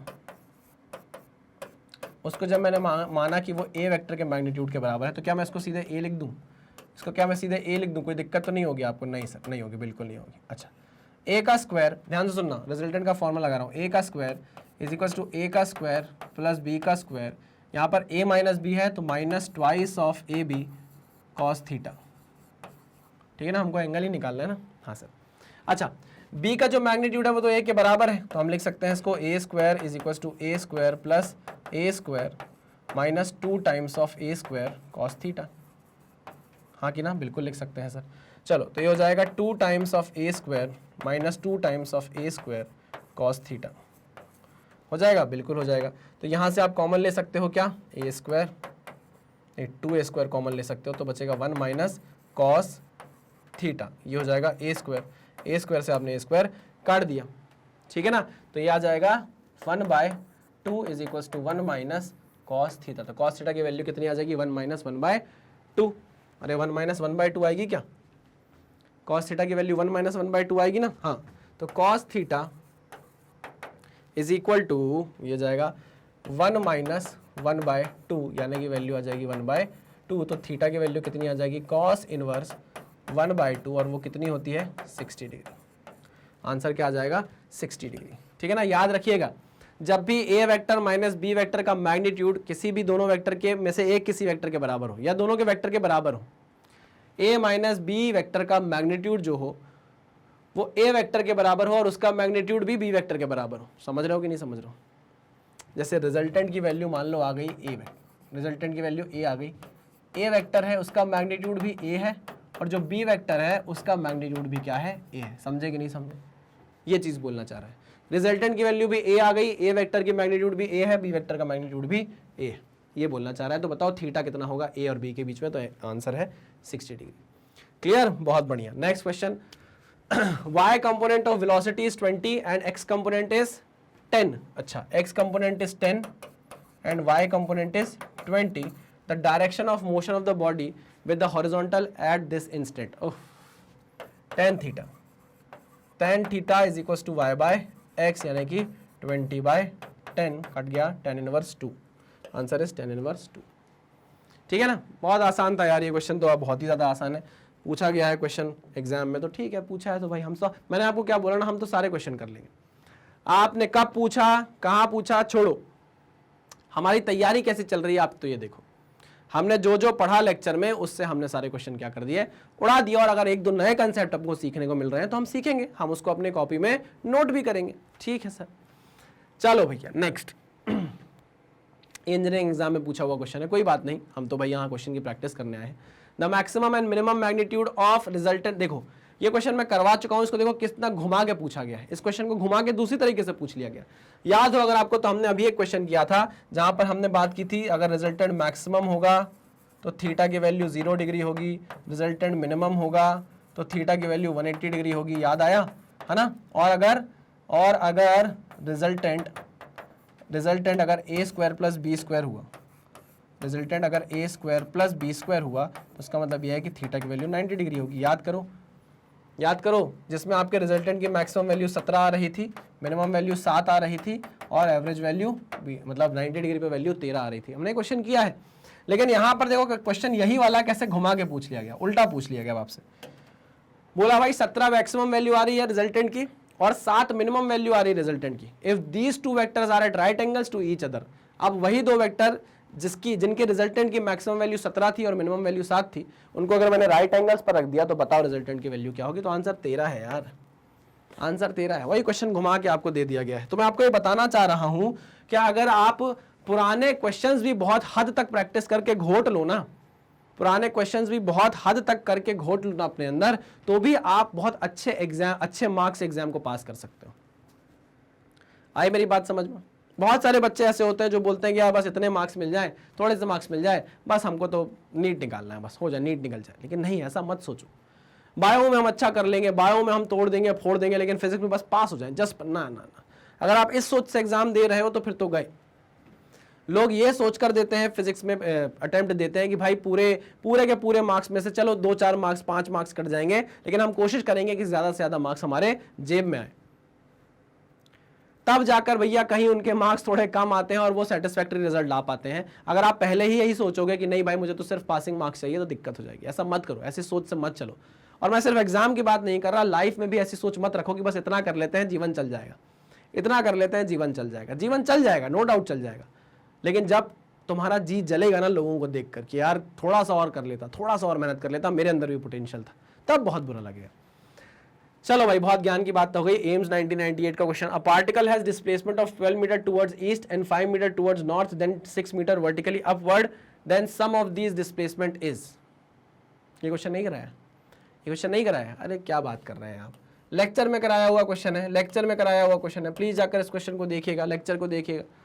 अरे लेक्चर में कराया हुआ क्वेश्चन है, ठीक है ना। रेजोल्यूशन ऑफ वेक्टर या फिर पोजीशन एंड डिस्प्लेसमेंट वेक्टर में मैंने ये क्वेश्चन आपको एज इट इज करवाया है, प्लीज जाकर देखिएगा। देखिए आपसे एम्स में ये क्वेश्चन पूछा गया है, आपको सोल्यूशन मैंने वहां दे दिया है ना। ये सिर्फ आपकी प्रैक्टिस के लिए है कि भाई आपको समझ में आ रहा है, कर पा रहे हो क्वेश्चन की नहीं कर पा रहे हो, ठीक है। चलिए वेरी गुड, आगे बढ़ते हैं। Next question, 3 concurrent forces of the same magnitude are in equilibrium. What is the angle between the forces? Also name the triangle formed by the forces. 3 concurrent forces of the same magnitude. 3 concurrent forces है, अच्छा, और same magnitude. अगर 3 concurrent force है और एक triangle form कर रही है ना, इक्विलिब्रियम में भी है, इक्विलिब्रियम में है, इसका मतलब ये है कि ए vector plus B vector plus C vector क्या करेगा, एक क्लोज्ड ट्राइंगल बना लेगा, ठीक है ना। मतलब सेम ऑर्डर में घूम के, सेम ऑर्डर में घूम के एक क्लोज ट्रायंगल बनाएगा। तो यहाँ क्या होगा, एक गलती होगी आपसे। आप क्या करोगे, ए वेक्टर बना दोगे, बी वेक्टर बना दोगे, सी वेक्टर बना दोगे, this is A vector, this is B vector, this is C vector. बोला कि इक्विलेटरल ट्रायंगल बन गया 60 डिग्री का। आंसर बोल दोगे 60 डिग्री इक्विलेटरल ट्रायंगल, आप ये आंसर दे दोगे और ये गलत हो जाएगा, और ये गलत हो जाएगा। क्यों गलत हो जाएगा सर, देखो यहां पर अगर आप पॉलीगन लॉ लगाओ, है ना, अगर मैं लामीज थ्योरम, चलो लामीज थ्योरम से देखते हैं। लामीज थ्योरम में मुझे पता है कि भैया कॉन्करेंट फोर्सेस होने चाहिए, है ना, और 3 फोर्सेस हैं या 3 वेक्टर्स, मान लो 3 वेक्टर्स है तो उसको आपने डिवाइड किया 3 से, तो कितना हो जाएगा, 120 डिग्री का एंगल बनना चाहिए। कितने डिग्री का एंगल बनना चाहिए, 120 डिग्री का। तो अगर एक वेक्टर ये है ए वेक्टर, एक वेक्टर ये है बी वेक्टर, एक वेक्टर ये है सी वेक्टर, तो इनके बीच का एंगल कितना बनेगा, ये 120 degree, 120 degree and 120 degree. Sir वो सब तो ठीक है, ट्रायंगल बताओ कौन सा बनेगा, ट्रायंगल बताओ आप कौन सा बनेगा। देखिए अगर हम ट्रायंगल बनाने के लिए जाए, एक वेक्टर ये है, ध्यान से देखिएगा, एक वेक्टर ये है, ठीक। दूसरा वेक्टर आपको बनाना पड़ेगा ये, मानते हो आप कि नहीं मानते, हाँ सर, तभी तो ट्रायंगल बनेगा। अरे पॉलीगन लॉ बना रहे हो, पॉलीगन लॉ आप लगा रहे हो और उसके बाद देख रहे हो कि ये क्लोज्ड पॉलीगन बनेगा, क्लोज्ड पॉलीगन बनेगा क्योंकि रिजल्टेंट 0 आ रहा है, इक्विलिब्रियम कंडीशन है ना। चलो तो यहां से आपको तीसरा वेक्टर ये लाना पड़ेगा, ठीक है ना। लेकिन आपने जब मुझसे पढ़ा था तो मैंने आपको बताया था कि जो एंगल होता है वेक्टर्स के बीच में, वो आप कब देख पाते हो, जब वो टेल से टेल जुड़े होते हैं। कैसे जुड़े होते हैं, टेल से टेल जुड़े होते हैं। आपने जो यहाँ 60 डिग्री का एंगल बता दिया, ये तो आपने हेड और टेल के बीच का बता दिया, तो ये तो हो ही नहीं सकता। तो एंगल कितना है वेक्टर्स के बीच में, 120 डिग्री का। कितने डिग्री का, 120 डिग्री का। इसको आप एक्सटेंड करोगे आगे, ये एंगल आएगा 120 डिग्री का। इसको आप एक्सटेंड करोगे आगे, ये आएगा एंगल 120 डिग्री का। समझे कि नहीं समझे। तो इक्विलेटरल ट्रायंगल तो बन रहा है, बट किसका बन रहा है, 120 डिग्री का। ये है भैया एंगल। अंदर वाला एंगल मत ले लेना, अंदर वाला एंगल मत लेना। पक्का 100%, हाँ सर 100%। ठीक है, हाँ सर ठीक है, हमने कब बोला कि गलत है। चलिए आगे बढ़ते हैं। नेक्स्ट क्वेश्चन क्या है, 50वां क्वेश्चन हमारा, और ये हमारी क्या बोलते हैं, हाफ सेंचुरी कंप्लीट। 3 वेक्टर्स, और ये तो भैया जेई का क्वेश्चन आ गया, ये तो जेई का क्वेश्चन आ गया। सर ये तो हमारे साथ गलत है, ये तो हमारे साथ गलत है, ये तो हमारे साथ गलत है। देखो गलत नहीं है, आपको ना एक आध बात देख लेना चाहिए ऐसे क्वेश्चन भी। मैं तो सही बता रहा हूं कि देख लेना इसलिए चाहिए क्योंकि आपको पता चले ना यार कि आप थोड़ा पुश और मार सकते हो। अभी जो आप क्वेश्चन कर रहे हो, जब आपकी प्रैक्टिस अच्छी खासी हो जाएगी ना, जब आप नीट के प्रीवियस ईयर क्वेश्चन कर लोगे और भी वेरियस एग्जाम्स के प्रीवियस ईयर क्वेश्चन आप कर लोगे नीट लेवल के, तो आपको जब सारे क्वेश्चन बनने लगेंगे ना, तो आपको करना पड़ेगा। मेंस के क्वेश्चन आप कम से कम उठाओगे और उसको अटेम्प्ट करने की कोशिश करोगे, अपने लेवल को बढ़ाओगे। मैंने आपको क्या बोला था, जब भी हम किसी एग्जाम की प्रिपरेशन करते हैं तो सबसे पहले बेस स्ट्रॉन्ग करते हैं, कंसेप्चुअल वीडियोस देखते हैं, उसके जो कंसेप्चुअल वीडियोस के बीच बीच में आपको क्वेश्चन कराए जाते हैं, उसका आप प्रैक्टिस करते हो, कुछ अपनी रेफरेंस बुक का हेल्प लेके आप उससे क्वेश्चंस लगाते हो, साथ में जो डीपीपी दी जाती है उसे सॉल्व करते हो, उससे आपका बेस स्ट्रॉन्ग होता है। फिर आपको बहुत सारे क्वेश्चंस प्रैक्टिस कराए जाते हैं, जैसे कि मैं करा रहा हूँ, उससे आपका बेस और स्ट्रॉन्ग होता है। लेकिन अब बेस तो स्ट्रॉन्ग हो गया, अब चेक कैसे करें कि बेस स्ट्रांग हो गया है, कैसे चेक करें? कोई भी रैंडम क्वेश्चन उठाकर। अब मैं ये नहीं बोलूंगा कि जे एडवांस का क्वेश्चन उठाकर ले आओ, है ना, लेकिन हाँ एक अच्छा मेंस लेवल का क्वेश्चन उठाकर हम चेक करेंगे कि भैया अब बेस स्ट्रांग हो चुका है, तो अब हम पुश कर सकते हैं, थोड़ा अपनी लिमिट बाहर ले जाकर देख सकते हैं, लिमिट पुश कर सकते हैं, देख सकते हैं भैया इस लेवल का भी एक बार क्वेश्चन करके देख लें, एक बार चेक तो कर लें कि बेस कितना स्ट्रांग हो गया। तो ये क्वेश्चन वही क्वेश्चन होते हैं जो आपका बेस स्ट्रांग करवाते हैं, है ना। ये एक एडवांस का क्वेश्चन है आपके सामने, बड़ा अच्छा क्वेश्चन है, लेकिन बड़ा बेसिक सा क्वेश्चन है। जब हम पोजीशन एंड डिस्प्लेसमेंट वेक्टर पढ़ रहे थे तो मैंने आपको एक कंसेप्ट बताया था, वो कंसेप्ट क्या था कि मान लीजिए अगर ये ए वेक्टर है, मान लीजिए अगर ये बी वेक्टर है, मान लीजिए अगर ये बी वेक्टर है, दोनों वेक्टर कैसे जुड़े हुए हैं? टेल से टेल जुड़े हुए हैं, कॉमन इनका एक इंटरसेक्शन पॉइंट है। अगर मैं एक वेक्टर ऐसा बना दूं, अगर ये वेक्टर मैं एक बना दूं जिसको आपने सी वेक्टर बोला है, तो सी वेक्टर पता है क्या होगा? क्योंकि ये दो वेक्टर जो एक कॉमन इंटरसेक्शन पॉइंट से जुड़े हुए हैं, कॉमन टेल से जुड़े हुए हैं, ये जो सी वेक्टर है ये एक वेक्टर के हेड से दूसरे वेक्टर के हेड को कनेक्ट कर रहा है। यहां से शुरू हो रहा है, यहां एंड हो रहा है, तो जहां पर एंड हो रहा है, जहां पहुंच रहा है, माइनस जहां से शुरू कर रहा है, वो आप लिख सकते हो, ठीक है ना। ये मैंने आपको सिखाया था पोजीशन एंड डिस्प्लेसमेंट वेक्टर में, बस उसी की जरूरत आपको यहां पर पढ़ने वाली है, उसी चीज की जरूरत आपको यहां पर पढ़ने वाली है। चलिए, आर यू रेडी? हाँ सर, हम तो we are born ready sir, born ready. आओ क्वेश्चन देखेंगे। यहां पर आपको एक वेक्टर दिया हुआ है पी वेक्टर, जो कि एक्चुअली ओपी वेक्टर है ना। ओपी वेक्टर जो है वो आपको पी वेक्टर के रूप में दे दिया गया है, ठीक है। और ओ क्यू वेक्टर आपको क्यू वेक्टर के रूप में दे दिया गया है, ओ क्यू वेक्टर आपको क्यू वेक्टर के रूप में दे दिया गया है। सिमिलरली ओ एस वेक्टर आपको एस वेक्टर के रूप में दे दिया गया है। क्या आपको इस बात से कोई दिक्कत है? नहीं सर। फिर उसके बाद उन्होंने क्या किया है, पी वेक्टर को क्यू वेक्टर से जोड़ा है। देखो समझने की कोशिश करना, ये आपका पी वेक्टर है, ठीक है ना, और ये आपका क्यू वेक्टर है, ये आपका क्यू वेक्टर है, ठीक है ना। आपने पी से क्यू को कनेक्ट किया, पी के हेड से क्यू के हेड को कनेक्ट कर दिया। अब आप ध्यान से देखो, ये दोनों वेक्टर टेल से टेल जुड़े हुए हैं। ये जो तीसरा वेक्टर है ये पी वेक्टर के हेड को क्यू वेक्टर के हेड से कनेक्ट कर रहा है, मतलब चालू हो रहा है पी से, खत्म हो रहा है क्यू पे। तो आप इसको क्या लिख सकते हो? इसको आपने बोला है क्या? देखो इसने कुछ बोला है, इसको पी एस बोला है। क्या बोला है? P S vector. इसको मैं बोल देता हूँ पी एस वेक्टर, है ना, पी एस वेक्टर। ये कितना होगा? क्या ये Q vector minus P vector होगा? क्या Q vector minus P vector होगा? मानते हो क्या? नहीं सर, नहीं मानते। क्यों नहीं मानते? क्योंकि सर वो क्यू तक गया ही नहीं है, वो तो एस तक गया है। अरे क्यू तक भी तो गया हुआ है यार, नहीं ये बात समझ में? नहीं सर, कुछ समझ नहीं आया। चलो दूसरे तरीके से समझेंगे फिर। अच्छा क्वेश्चन है, इसलिए इसको बहुत ध्यान से समझेंगे, टाइम देकर समझेंगे। क्या बोल रहे हो सर आप? मैं ये बोल रहा हूँ कि यहाँ पर आपको उसने तीन वेक्टर दे दिए हैं, ध्यान से सुनना। एक वेक्टर है आपका ओपी वेक्टर, एक वेक्टर है आपका ओक्यू वेक्टर, ठीक है ना, और एक वेक्टर है आपका ओ एस वेक्टर, एक वेक्टर है आपका ओ एस वेक्टर, ठीक। उसके बाद P से Q को उसने ऐसे कनेक्ट कर दिया है, एक वेक्टर से ऐसे कनेक्ट कर दिया है। और इसको उसने क्या बोला है? इसका कलर मैं चेंज करना चाहता था लेकिन आपने करने नहीं दिया। इसको उसने कुछ बोला है, इसको उसने बोला है R वेक्टर। देखो इसको उसने बोला है R vector. This is your P vector, O से लेके P तक, O से लेके S तक। इस पूरे R वेक्टर में उसने एक पॉइंट ले लिया है S, इसको बोला है S वेक्टर, और ये ले लिया है पॉइंट Q, इसको बोल दिया है Q वेक्टर, ठीक है। अरे वाह सर, बहुत बढ़िया, मजा आ गया। R वेक्टर को उसने क्या बोला है? अब आप देखो R वेक्टर जो है, ये पूरी हरी वाली जो लाइन है, ये P से Q को कनेक्ट कर रही है, Q पे पहुंच रही है, P से चालू हो रही है। तो हम बोल सकते हैं जहां पहुंच रहे हैं माइनस जहां से चालू हो रहे हैं। इस तरीके से लिखा जा सकता है R वेक्टर को, बिल्कुल लिखा जा सकता है, ठीक। और एक चीज आप नोटिस करो, उसने हमको ये गिवन दे दिया है कि जो यहां से यहां तक की लेंथ है ना, वो कितना है भैया?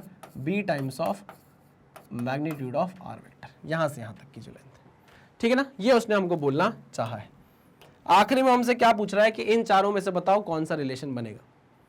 तो मैंने सबसे पहले इन चारों रिलेशन को देखा और मैंने देखा कि इसमें एक चीज तो मिसिंग है, और वो क्या है? R क्या है भाई? मिसिंग है। तो मतलब मुझे क्या करना है? ऐसा रिलेशन बनाना है जिसमें मुझे R ना दिखे, जिसमें मुझे R ना दिखे, ठीक है। तो मैंने बोला कि भाई अगर मैं एक P वेक्टर है, एक S वेक्टर है, Q वेक्टर है, अगर मैं P वेक्टर और Q वेक्टर कंसिडर करता हूं तो मेरे पास पूरा का पूरा R वेक्टर आ जाएगा। आ जाएगा कि नहीं आ जाएगा? बिल्कुल आ जाएगा। तो क्यों ना मैं P वेक्टर और S वेक्टर को ही कंसिडर करूं। अब आप बोलोगे सर वहां भी तो एक R वेक्टर आ जाएगा, देखो ना ये देखो P से S तक की जो डिस्टेंस है वो B times of R vector का मैग्नीट्यूड है, बिल्कुल सही। लेकिन P से लेके Q तक का जो मैग्नीट्यूड है ये, या P से लेके Q तक का जो वेक्टर है वो तो पूरा का पूरा R वेक्टर है, और मेरे दिमाग में इतना आ गया कि R तो एग्जिस्ट नहीं करना चाहिए, इसलिए मैं क्या कर रहा हूं, P और S वेक्टर को उठा रहा हूं, P और S वेक्टर को उठा रहा हूं। ठीक है सर, ओके, समझ गया सर। चलो आपकी भी बात ठीक है, मान लेते हैं। तो मैं बोल रहा हूं कि जो PS वेक्टर है, जो PS वेक्टर है, क्या मैं उसे बोल सकता हूं कि वो होगा S vector minus P vector, final minus initial, S vector minus P vector, बिल्कुल सही। अच्छा, PS वेक्टर को बनाने के लिए, PS वेक्टर को बनाने के लिए मुझे तो चाहिए एक मैग्नीट्यूड और एक डायरेक्शन। तो PS वेक्टर का जो मैग्नीट्यूड है वो मुझे दे दिया गया है, B इंटू R वेक्टर का मैग्नीट्यूड, ठीक है ना। लेकिन मेरे पास डायरेक्शन नहीं है, मेरे पास डायरेक्शन नहीं।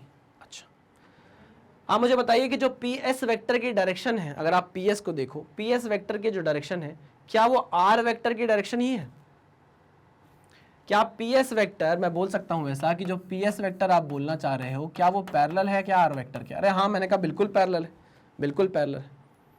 मतलब मैं बोल सकता हूं कि PS वेक्टर की जो डायरेक्शन होगी, क्या वो R वेक्टर की डायरेक्शन पर ही होगी? हाँ सर। क्या आप R वेक्टर की डायरेक्शन निकाल सकते हो? बिल्कुल निकाल सकते हो। कैसे निकाल सकते हो? R कैप से, यूनिट वेक्टर से। बिल्कुल सही सर, बिल्कुल सही। तो मैं यहाँ क्या लिख दूंगा? R cap. वाह सर, बहुत बढ़िया। तो B times of R vector is nothing but, R cap कैसे निकाल सकते हो आप? R vector upon magnitude of R vector. बात समझ में आई? हाँ सर, समझ में आ गई। आगे बढ़े, यही सॉल्व कर दूं यार, ये तो फिर क्या कंफ्यूज आ जाओगे आप। तो मैं इधर से इधर आ गया हूं, है ना। अच्छा, PS वेक्टर की वैल्यू क्या आ गई? ये कट गया इससे, तो मतलब B इंटू R वेक्टर आ गई। और PS वेक्टर की वैल्यू किसके बराबर है? S vector minus P vector की। तो चलो मैं लिखता हूं इसको, B times of R vector, B times of R vector is equals to S vector minus P vector. सही लिखा कि गलत लिखा? सर सही तो है, बट आप ही ने बोला था कि चारों ऑप्शन में आपको कहीं R नहीं दिखना चाहिए, लेकिन R तो अभी भी दिख रहा है, क्या करें? अरे तो मैं जानता हूं ना, R वेक्टर को इस तरीके से लिखा जा सकता है। तो लिखो भाई इसको, B इंटू R वेक्टर को मैं बोल रहा हूं क्या? Q vector minus P vector is equals to S vector minus P vector. अच्छा, यहां पर सारे ऑप्शन में देखो S vector is equal to लिखा है, S vector is equal to लिखा है, मतलब मुझे क्या करना पड़ेगा? S वेक्टर को इधर रहने देना पड़ेगा, P वेक्टर को इधर लाना पड़ेगा। तो मैं लेकर आता हूं, B times Q vector minus B times P vector plus P vector is equals to S vector, है ना। यहां से आप P वेक्टर कॉमन लोगे, यहां से आप P वेक्टर कॉमन लोगे तो क्या हो जाएगा? P वेक्टर आपने कॉमन लिया तो ये 1 माइनस बी हो जाएगा क्या? हाँ सर, 1 माइनस बी हो जाएगा। तो चलो यहाँ पर मैं कलर बदल कर लिख रहा हूँ, प्लीज ध्यान से देखिएगा, येलो कलर से लिख रहा हूँ। इधर से मैं इधर आ गया हूँ, ठीक है ना। तो हम लिख सकते हैं BQ vector plus P vector 1 minus B is equals to S vector, ठीक है ना। तो मेरा ये ऑप्शन आया है, क्या इनमें से कोई भी ऐसा एक ऑप्शन है क्या? S vector is equals to P vector 1 minus B, P vector 1 minus B तो मुझे दिख रहा है, प्लस B क्यों दिख रहा है? P वेक्टर 1 माइनस बी दिख रहा है, हाँ, प्लस B क्यों दिख रहा है? तो मेरे हिसाब से आंसर क्या होगा? D। मेरे हिसाब से आंसर क्या होगा? D होगा। ठीक है, पक्का 100% सही किया कि नहीं? मैं भी चेक कर लूँ भैया। P वेक्टर हमने कॉमन निकाला तो यहाँ बचेगा माइनस बी प्लस 1, तो उसको मैं 1 माइनस बी लिख दूंगा। ठीक है, सही है, आंसर क्या हो गया हमारा? D। बढ़िया क्वेश्चन था कि नहीं? इसमें दिक्कत कहाँ थी कि हम स्टार्ट कैसे करेंगे क्वेश्चन को। तो पहले मैंने दिमाग लगा लिया कि भैया R नहीं होना चाहिए, है ना। तो मैंने P से Q तक की डिस्टेंस नहीं ली, मैंने PQ वेक्टर कंसिडर नहीं किया, मैंने PS वेक्टर कंसिडर किया। उसमें भी R वेक्टर आने लग गया तो मैंने उसको भी एलिमिनेट कर दिया, R वेक्टर को मैंने Q vector minus P vector लिख दिया। ठीक है, बहुत बढ़िया सर, आगे बढ़ते हैं। अच्छा क्वेश्चन था, जिनको करना होगा प्रैक्टिस वो करेंगे, जिनको नहीं करना होगा उनको मैंने बस इतना बता दिया है कि आप अपनी नॉलेज टेस्ट करते रहें, प्रैक्टिस टेस्ट करते रहें कि आपसे बन रही हैं चीजें या नहीं। चलो, if vector this and this are equal vectors then the value of A is. यार ये तो बहुत इजी क्वेश्चन लग रहा है मुझे। I minus 3j plus 5k, है ना, इक्वल वेक्टर्स। तो a की वैल्यू माइनस 5 हो जानी चाहिए क्या? a की वैल्यू माइनस 5 हो जानी चाहिए। Simple question. चलो आगे बढ़ते हैं। Next, 2 forces 3 Newton and 2 Newton are at angle such that the resultant is R. The first force is now increase to 6 newton and the resultant become 2r, the value of theta is. करेंगे question, करेंगे solve करेंगे है। देखिए main में आया हुआ question है, PMT में आया हुआ क्वेश्चन है ना। ऐसा नहीं है कि भाई 2019 में ही आया, और बनना चाहिए यार, क्यों नहीं बनेगा यार। देखो सीधे सीधे जो बोल रहा है क्वेश्चन, जो बोल रहा है ना क्वेश्चन के सामने अकड़ नहीं दिखाना। क्वेश्चन ने जो बोला हाँ ठीक है, आप जो बोलो वही सही है। 2 forces 3 newton and 2 newton are at an angle such that resultant is R, such that resultant is R. ठीक है, ये 3 न्यूटन, ये 2 न्यूटन मान लिया मैंने, और रिजल्टेंट आ गया है आर। ठीक है ना, एंगल आ गया है थीटा, सॉरी एंगल है theta. Okay, the first force is now increased to 6 newton and the resultant become 2r। अब पहले फोर्स को बढ़ा दिया गया है, पहले फोर्स को बढ़ा दिया गया है 6 न्यूटन कर दिया है, पहले फोर्स को बढ़ा दिया है 6 न्यूटन कर दिया है। ठीक है भाई, 6 न्यूटन कर दिया इसको। ओके, ये अभी भी 2 न्यूटन है। रिजल्टेंट कितना हो गया है, रिजल्टेंट हो गया है 2r, है ना। एंगल के बारे में कुछ बात नहीं की गई है, तो एंगल अभी भी क्या है, थीटा है। तो वो पूछ रहा है कि बताओ थीटा की वैल्यू कितनी होगी। मैंने कहा ठीक है चलो देखते हैं। मेरे पास ना रिजल्टेंट का एक बहुत अच्छा फॉर्मूला है, R square is equal to A square plus B square plus 2ab cos theta. ये एक फॉर्मूला है मेरे पास, ठीक है ना। ओके, तो जब रिजल्टेंट आर था तो हम इसको लिखेंगे R square is equal to R square is equal to 3 का स्क्वायर प्लस 2 का स्क्वायर, 3 3 का 9, 3 का स्क्वायर प्लस 2 का square plus 2 times of 3 2 6 into cos theta. क्या आपको इस बात से कोई दिक्कत है? नहीं सर, हमको इस बात से कोई भी दिक्कत नहीं है। पक्का नहीं है? नहीं सर पक्का नहीं, कोई दिक्कत नहीं। अच्छा, दूसरी बात ध्यान से सुनना। अब हमें क्या चाहिए भैया, एक तो अननोन हमारे पास आर है, आर की वैल्यू भी हमारे पास नहीं है, और थीटा की वैल्यू भी हमारे पास नहीं है। तो हमको एक इक्वेशन और चाहिए पड़ेगी। क्या करनी पड़ेगी भैया, एक इक्वेशन और चाहिए पड़ेगी। वो हमको कैसे मिलेगी, वो हमको मिलेगी किससे, वो हमको मिलेगी इस वाले जो हमको इसमें इंफॉर्मेशन दी है उससे। मानते हो कि नहीं? ठीक है, तो रिजल्टेंट अब 2r हो गया, तो 2r का स्क्वायर इज इक्वल टू 6 का स्क्वायर प्लस 2 का स्क्वायर प्लस 6 दूनी 12 दूनी 24 कॉस थीटा। ठीक है ना, ये हो गई इक्वेशन नंबर 1, ये हो गई इक्वेशन नंबर 2। अब देखो 2 इक्वेशन आ गई ना, 2 इक्वेशन से 2 अननोन निकल सकते हैं। बहुत बढ़िया, आ जाओ सॉल्व करेंगे इसको। हाँ भाई, क्या हो जाएगा, ये हो जाएगा 4r का square 36 plus 4 plus 24 cos theta. तो मैं माफ़ी चाहूँगा, मैं इसको इक्वेशन नंबर 2 यहाँ बोल देता हूँ, ये ज़्यादा आसान है ना, इसको मैं इक्वेशन नंबर 2 बोल देता हूँ। क्या करूँ मैं इसकी वैल्यू लिख देता हूँ यार। यहाँ पर 9 हो जाएगी, 3 का स्क्वायर 9, 2 का स्क्वायर 4, पूरा ही मिटा देता हूँ ना, 3 का स्क्वायर 9, 2 का स्क्वायर 4, है ना। तो 3 दूनी 6 दूनी 12 कॉस थीटा, ये लिख दिया भाई। ये इक्वेशन नंबर 1 हो गई आसान वाली। कैसे हुई समझ गए ना, 3 का स्क्वायर प्लस 2 का स्क्वायर प्लस 2 3 6 2 12 कॉस थीटा। अब मैं क्या करूं, मुझे इस इक्वेशन दोनों की मदद से कुछ ना कुछ तो करना है, कुछ ना कुछ खेल करना है कि मुझे थीटा की वैल्यू मिल जाए। क्या अगर मैं आर को एलिमिनेट कर दूं, तो क्या थीटा तक पहुंच सकता हूं? हाँ सर बिल्कुल। क्या करो, इसको 4 से मल्टीप्लाई कर दो। इक्वेशन नंबर 1 को 4 से मल्टीप्लाई करो। इक्वेशन नंबर 1 को मल्टीप्लाई करो किससे? 4 से। इक्वेशन नंबर को 4 से मल्टीप्लाई किया मैंने, ठीक है। और क्या करो, 1 माइनस 2 कर दो। इक्वेशन नंबर 1 को 4 से मल्टीप्लाई किया, -2 कर दो इक्वेशन, ठीक है। समझना, तो क्या हो जाएगा देखो, 4r square is equal to 36 plus 4 चौको 16 plus 48 cos theta.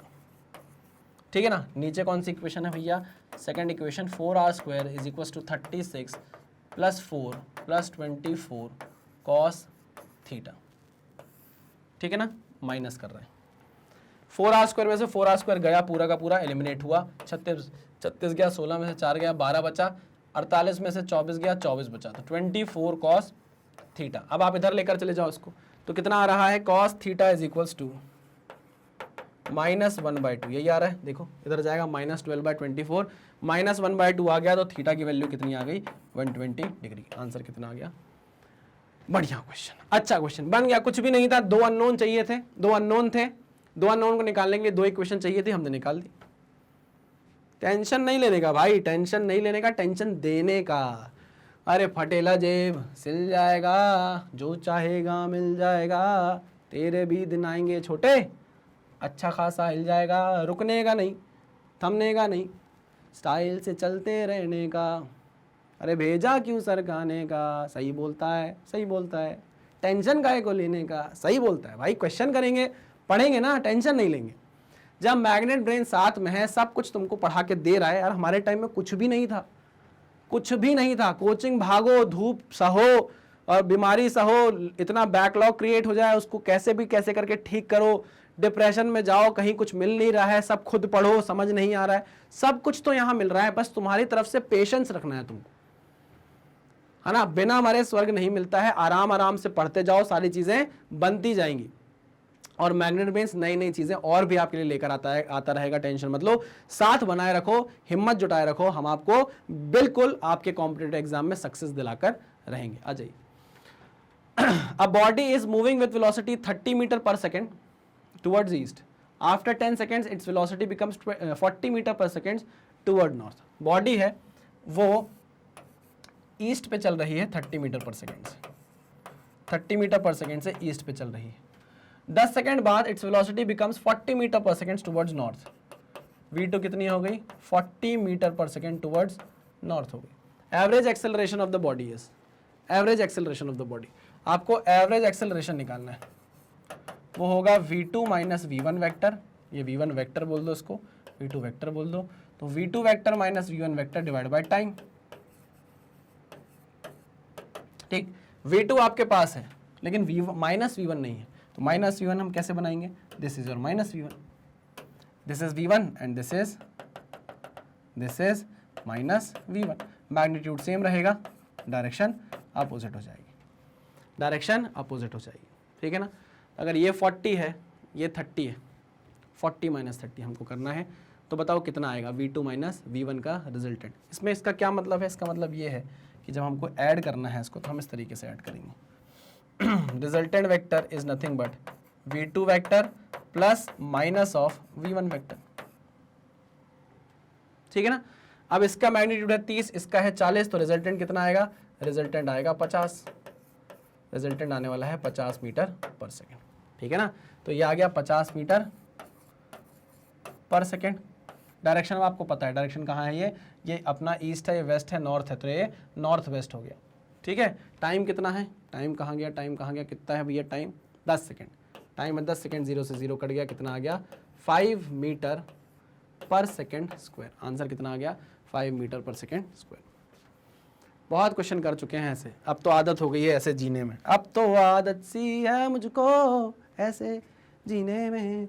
The components of the sum of the vector along x and y direction. Sum करो यार वेक्टर का, 2i cap plus 3j cap, 2j cap plus 3k। अच्छा हाँ, यहाँ फंस सकते हो आप। देखो आप उसने फंसाने के लिए क्या कर दिया, 2i कैप दिया है प्लस 3j कैप दिया है, और b वेक्टर में आपको क्या दिया हुआ है? 2j कैप दिया हुआ है, 2j कैप दिया है प्लस 3k कैप दिया है। तो आप इसको 0i कैप बोल दो और इसको 0k कैप बोल दो, क्या दिक्कत परेशानी नहीं।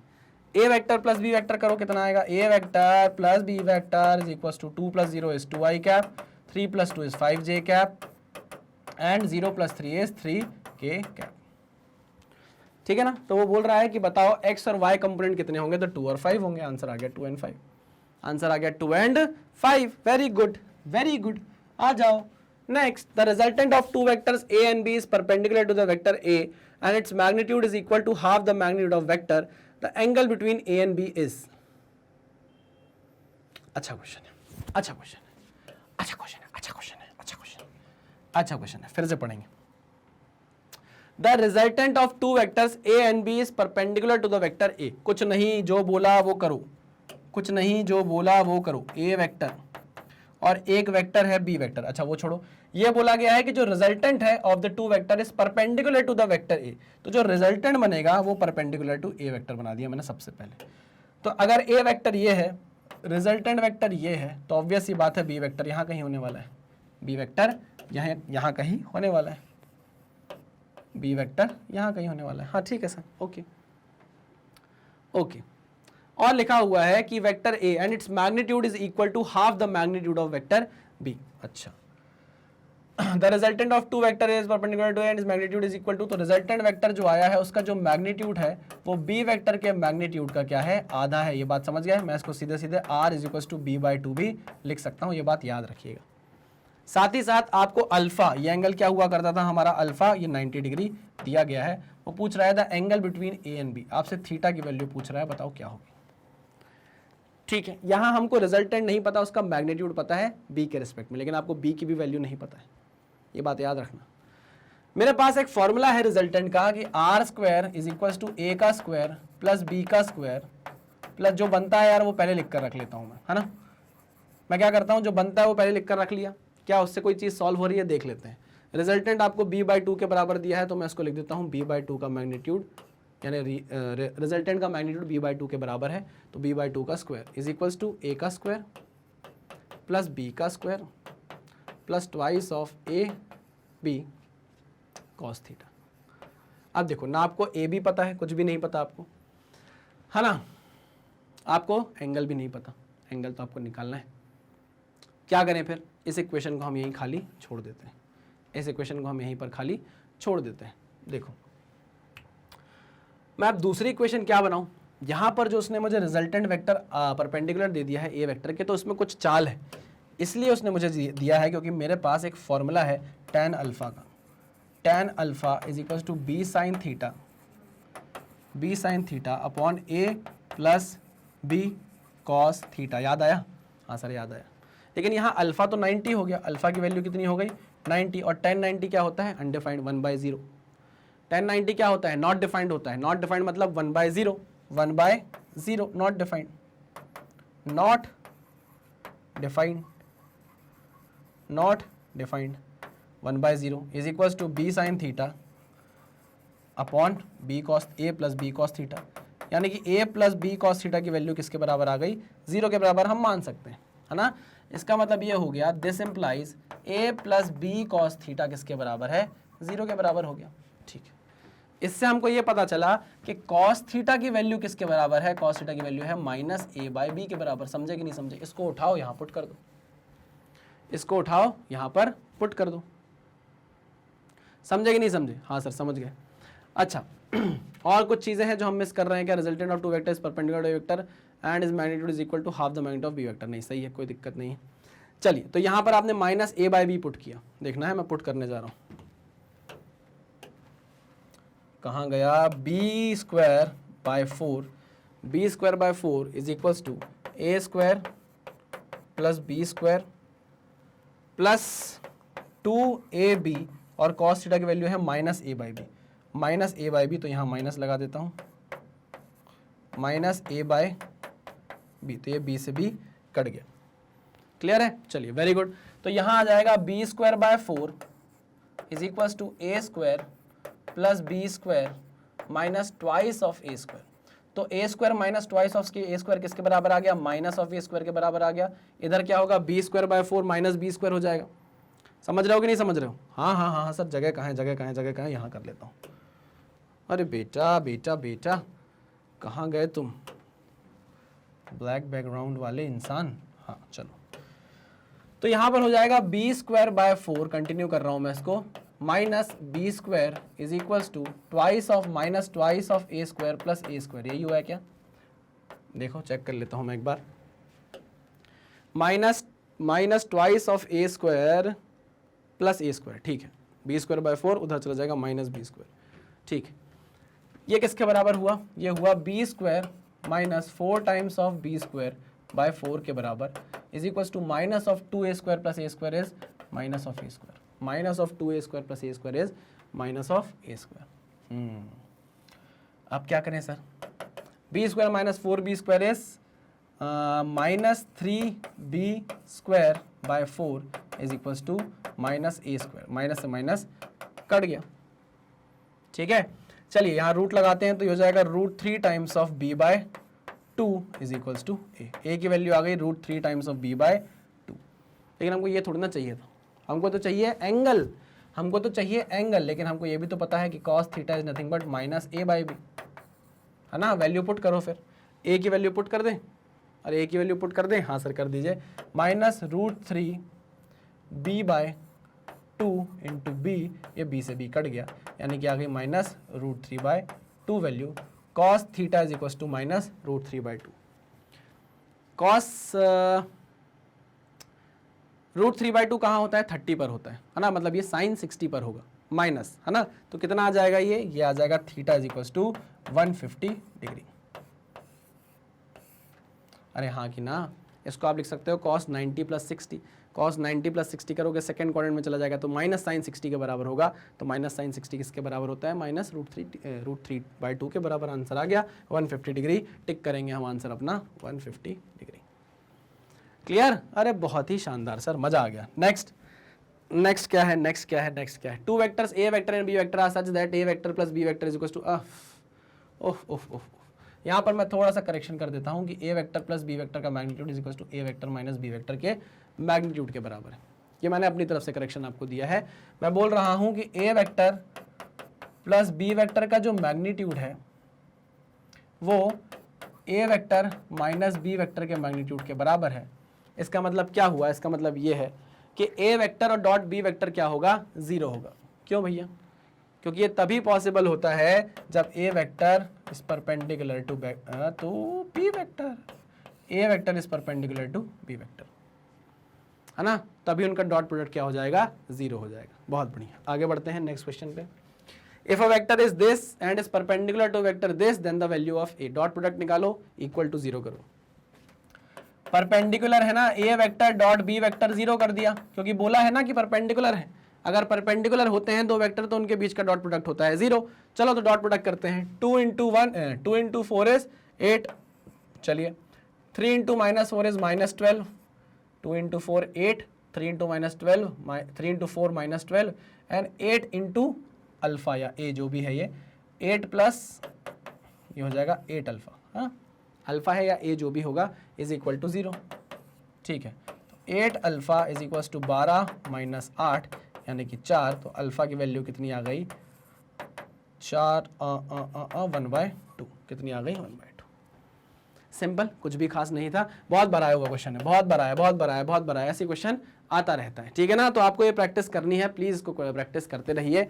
अरे ये तो कराया हुआ क्वेश्चन है, लेक्चर में कराया हुआ क्वेश्चन है। ए vector and B vector are two vectors given by this and this the magnitude of component of vector A along B vector is. क्या कंसेप्ट है? बहुत अच्छा कंसेप्ट है, इसलिए आपको वापस रिवाइज करा रहा हूं। कंसेप्ट एकदम बहुत ही शानदार कंसेप्ट है। दो कंसेप्ट पढ़े थे हमने, component of a vector along component of a vector along b vector and vector component of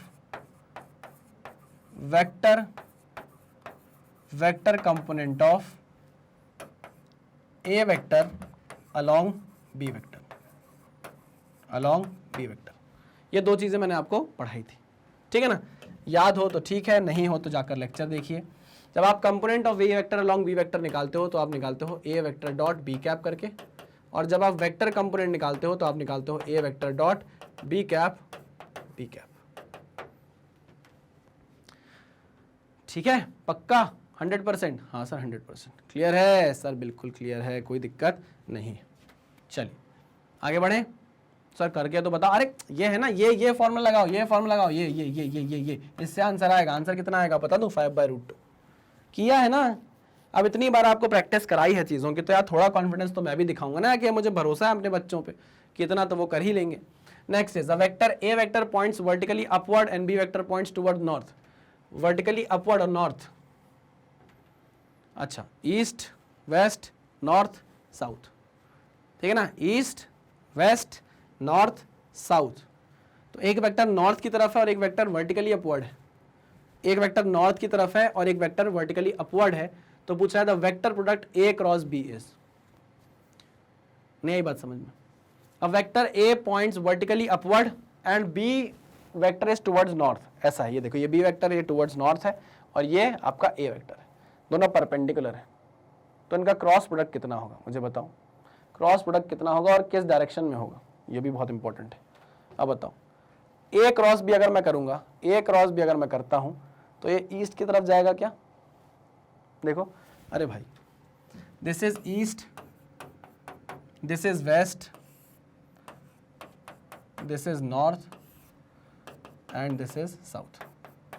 वो बोल रहा है कि जो एक वेक्टर है, ध्यान से सुनना, जो एक वेक्टर है वो नॉर्थ की तरफ है और जो दूसरा वेक्टर है वो वर्टिकली अपवर्ड है। वर्टिकली अपवर्ड मैं ऐसे ही बनाकर दिखा सकता हूँ, मतलब आप समझ जाओ बोर्ड से बाहर आता हुआ है, बोर्ड से बाहर आता हुआ है। So this is your a vector जो बोर्ड से बाहर आता हुआ है and this is your b vector जो नॉर्थ की तरफ जा रहा है ना, ये नॉर्थ की तरफ जा रहा है और ये vertically upward. This is A vector, this is B vector, this is A vector, this is B vector. अगर मैं ए क्रॉस बी करूंगा, ए क्रॉस बी करूंगा, ए क्रॉस बी करूंगा तो देखिए किधर जा रही है आपकी अंगूठे की डायरेक्शन, आपके अंगूठे की डायरेक्शन जा रही है इस डायरेक्शन, और ये क्या है, along west. Along west the vector product जो आप ए क्रॉस बी निकाल रहे हो वो अलोंग वेस्ट जाएगा। बात पक्की है, बात पक्की है। ए वेक्टर बी वेक्टर, ए वेक्टर बी वेक्टर, ए क्रॉस बी, ए क्रॉस बी, ए क्रॉस बी, अंगूठा वेस्ट की तरफ है तो डायरेक्शन वेस्ट की तरफ आ जाएगी। क्लियर? हाँ सर क्लियर। एक बार अच्छे से सोच लो भाई, डायग्राम से मत देखो, जहां बैठे हो वहां अपने हाथ चलाओ। चलिए भाई, आई होप आपको ये समझ में आ गया होगा। और तो यहीं पर खत्म होता है हमारा ये सेकंड पार्ट। 60 क्वेश्चंस हम कर चुके हैं, कोशिश करूंगा मैं नेक्स्ट पार्ट में आपको 40 क्वेश्चंस और करा दूं, तो हमारे पास एक 100 क्वेश्चंस का पूरा पैकेज तैयार हो जाएगा, जिसमें हम क्या कर चुके हैं, पूरे वेक्टर्स को रिवाइज कर चुके हैं। हमने जब वेक्टर्स को पढ़ा था तब हमने लेक्चर तो देखे, साथ में डीपीपी क्वेश्चन भी किए। डीपीपी क्वेश्चन में आपको 8 से 10 15 क्वेश्चन भी दिए हैं, मैंने कहीं डीपीपी में 16 भी दिए हैं। तो हमने वहां पर भी वेक्टर्स के काफी क्वेश्चंस को क्या कर लिया है, प्रैक्टिस कर लिया है। यहां भी आप 100 क्वेश्चंस को देख लेंगे तो आप वेक्टर्स के बने हुए आए हुए जितने भी क्वेश्चंस हैं वो अपनी आंखों के सामने से अपने निकाल लेंगे एक बार, मतलब आपको पता चल जाएगा कि ये टाइप के वेरिएशन एग्जिस्ट करते हैं वेक्टर्स के। तो ये था मैग्नेट ब्रेन्स की तरफ से आपके लिए एक पैकेज, कंप्लीट पैकेज वेक्टर्स का। आपको कहीं और जाने की जरूरत नहीं है, प्लीज एक बार इसको देखिए, पूरा लेक्चर देखिए, सारे क्वेश्चंस करिए, आपको वेक्टर्स की बहुत अच्छी नॉलेज आ जाएगी। आई बात समझ में? तो ये वही चीज है कि हम आपका बेस बहुत स्ट्रॉन्ग कराने की कोशिश कर रहे हैं। आपको पता है कि मैग्नेट ब्रेन्स की खुद की वेबसाइट है, magnetbrains.com नाम से। आपको जाना है गूगल पर और वहां टाइप करना है magnetbrains.com। ऐसी वेबसाइट आपके सामने आ जाएगी जहां पर आप जाकर इतना ही खुश होंगे जितना ये बच्चा खुश है। मान लीजिए अब आप नीट के स्टूडेंट हैं तो आप नीट पर क्लिक करेंगे तो मेरा कोर्स आपके सामने आ जाएगा। आप इस पर जैसे ही क्लिक करेंगे तो मेरे बनाए हुए लेक्चर्स आपको देखने को मिलेंगे। अब देखिए, जैसे मैंने आपको बेसिक मैथ्स पढ़ाया, पहला लेक्चर ट्रिग्नोमेट्री का था, उसके बाद उसकी डीपीपी आई, डीपीपी करने के बाद आप उसके सोल्यूशन को देख रहे हैं, है ना। तो ऐसे बहुत ही प्रॉपर अरेंज करके हमने अपने सारे लेक्चर्स और डीपीपी को आपके सामने दे दिया है। बट कहां पर दिया है? मैग्नेट ब्रेन्स की वेबसाइट पर। मान लीजिए जब आपको लेक्चर देखने का मन किया है तो आपने लेक्चर को जैसे ही क्लिक किया तो लेक्चर में मैं आपको पढ़ाता हुआ दिख जाऊंगा। देखिए मैं ही पढ़ा रहा हूं कि नहीं पढ़ा रहा हूं एंगल्स? हाँ सर आप ही पढ़ा रहे हो। हमारी आइडियोलॉजी है कि हम कंप्लीटली फ्री एजुकेशन देने में बिलीव करते हैं। फ्री का मतलब ये नहीं है कि कंटेंट से कॉम्प्रोमाइज किया गया हो, कंटेंट एकदम टॉप नॉच आपको प्रोवाइड किया जाता है। जैसे मैग्नेट ब्रेन्स क्लास 1 से लेकर क्लास 12 तक आपका साथ निभाता हुआ आया है, वैसे ही आप कॉम्पिटिटिव एग्जाम की तैयारी भी मैग्नेट ब्रेन्स आपके साथ हमेशा जुड़ा रहेगा और आपको बहुत ही रिच कंटेंट के साथ एकदम free of cost videos provide किए जाएंगे। आपको क्या करना है? आपको बस इतना करना है, हमारे सपोर्ट के लिए आपको लाइक करना है वीडियोस को, चैनल को सब्सक्राइब करना है। चैनल का नाम है Magnet brains IIT JEE NEET. और जैसे ही आप लेक्चर को देखकर खत्म करते हो, लेक्चर को आपको शेयर करना है, आग की तरह फैलाना है अपने दोस्तों के बीच में, व्हाट्सएप ग्रुप में जहां पर आपके दोस्त और दोस्तनियां जुड़े होंगे। आपको अपने फैकल्टीज को बताना है कि ऐसा चैनल एग्जिस्ट करता है जहां पर कंप्लीटली फ्री एजुकेशन प्रोवाइड की जाती है। तो इसी मैसेज के साथ करते हैं लेक्चर को खत्म। मिलते हैं नेक्स्ट लेक्चर में, तब तक सावधान रहिए, सतर्क रहिए, पढ़ते रहिए। Thank you very much.